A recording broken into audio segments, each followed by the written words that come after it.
Kasihan juga ya sama Thailand. Thailand sudah menolong kita, menolong dalam tanda kutip, menolong.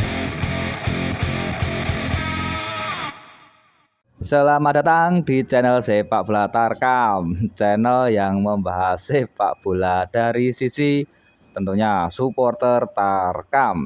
Tapi sebelumnya saya mohon maaf tidak langsung membuat konten karena sedang ada acara di Solo.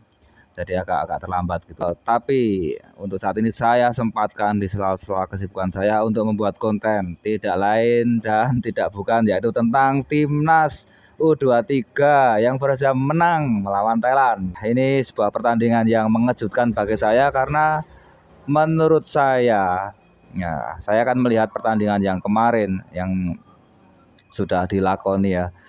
Timnas bermain kurang meyakinkan, bahkan di awal-awal pertandingan sudah kalah lawan Malaysia, kemudian menang pun lawan Timor Leste juga dengan skor yang kurang meyakinkan. Permainannya juga kurang bagus menurut saya. Namun ya kita tetap bisa lolos. Itu pun kita lolos dengan mengandalkan dari pertandingan lain di dua grup, yaitu Thailand, grupnya Thailand ya, dan grupnya Vietnam. Sebenarnya kasihan juga ya sama Thailand. Thailand sudah menolong kita, menolong dalam tanda kutip, menolong kita lolos, tapi malah Thailand kalah. Ya, tapi itulah sepak bola. Terus terang, saya tidak menyangka Indonesia bisa menang dengan meyakinkan 3-1 dan pertandingannya pun bagus. Permainannya bagus. Saya benar-benar tidak menyangka karena seperti yang saya katakan tadi ya, dari awal mulainya turnamen ini permainan Indonesia tidak meyakinkan lah, kurang bagus menurut saya. Namun STY di balik ini semua ada strategi STY. Entah apa yang dilakukan STY, entah apa yang dikatakan STY kepada pemain-pemainnya, kenapa permainan timnas bisa bagus seperti ini. Saya nggak tahu apa yang dilakukan STY. Mungkin seandainya bisa meningkat pun, harusnya sih meningkat dikit-dikit. Ini seperti ada lonjakan. Dari pertama kalah, terus menang meningkatnya cuma sedikit. Nah, sekarang menangnya dengan permainan yang meningkat lebih tinggi. Itu yang saya heran dari strategi yang dijalani oleh timnas tadi malam ya. Saya tidak akan membahas jalannya pertandingan atau strategi yang dilakukan para pemain timnas karena sudah banyak yang membahas.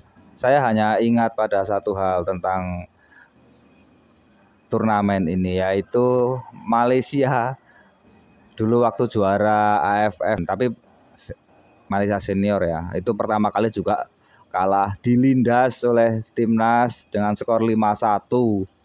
Namun pertandingan pertama gagal, dia bisa bangkit dan akhirnya juara. Sementara Indonesia yang awal-awalnya sudah meyakinkan justru malah tidak juara. Sebenarnya banyak terjadi hal-hal seperti ini di tempat lain ya. Di Eropa juga pernah Portugal lolos dengan runner up terbaik dengan permainan yang kurang meyakinkan, namun bisa juara. Ya memang kelasnya, walaupun kelasnya beda. Ini bukan Eropa dan secara teknik, secara skill, secara fisik, secara kepanitiaan, manajemen dan lain memang berbeda. Tapi intinya hampir sama. Sama-sama kurang meyakinkan di awal, namun bisa juara. Sedangkan banyak tim juga di turnamen, nggak cuma AFF, di apapun itu banyak sekali yang di awal-awalnya seperti akan juara, namun justru terlalu confident, terlalu pede, terlalu percaya diri, ujung-ujungnya malah kalah. Jerman sudah pernah mengalami itu dan akhirnya dihentikan oleh Italia waktu itu. Nah, untuk di AFF ini yang saya salut, yang saya heran itu adalah permainan benar-benar di awal jelek, hancur lebur, tapi bisa menanjak sedikit demi sedikit. Di pertandingan kedua naik cuma sedikit, tapi di pertandingan terakhir justru bisa mengalahkan Thailand. Ini yang saya heran dari timnas ya. Semoga kita mengikuti jejak seperti Malaysia yang waktu menjuarai ya di awal kalah, kemudian di akhir justru bisa menang. Harapan saya seperti itu. Namun tentunya kita tidak boleh terlalu percaya diri karena nanti yang akan dihadapi Vietnam. Nah, ngomong-ngomong masalah Vietnam, saya memprediksi kemarin juga salah lagi. Saya memprediksi Vietnam melawan Malaysia itu sepertinya akan, ya seandainya menang tipis-tipis 50-50 ya. Prosentasenya 50-50. Seandainya menang ya paling 1-0, 2-1 atau 3-2. Ya menang-menang tipis gitu, dengan selisih yang tipis. Saya pikir akan seperti itu. Tapi justru Malaysia yang saya kenal mempunyai pertahanan yang bagus, pintar atau pandai memanage jalannya pertandingan. Dia tahu kapan harus lambat, dia kapan harus serangan balik dengan cepat. Tidak terlihat di pertandingan kemarin. Vietnam juga hampir sama. Yang saya pikir Vietnam itu seperti pertandingan yang sudah dijalaninya, bermain agak lambat, tidak seperti biasanya, tidak seperti Vietnam yang kita kenal. Saya pikir Vietnam seperti itu, akan lambat seperti itu permainannya. Namun beda.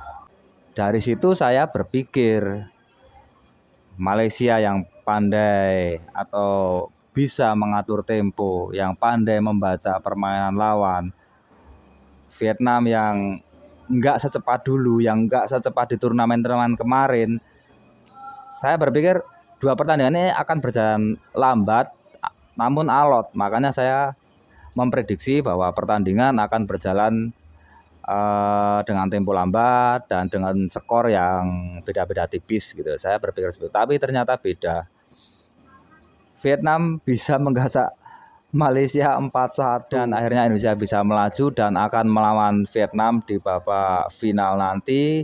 Kita doakan semoga permainan Indonesia semakin meningkat, semakin bisa mengendalikan tempo, bisa mengendalikan lawan, bisa mendikte lawan sehingga Indonesia bisa meraih kemenangan dan juara.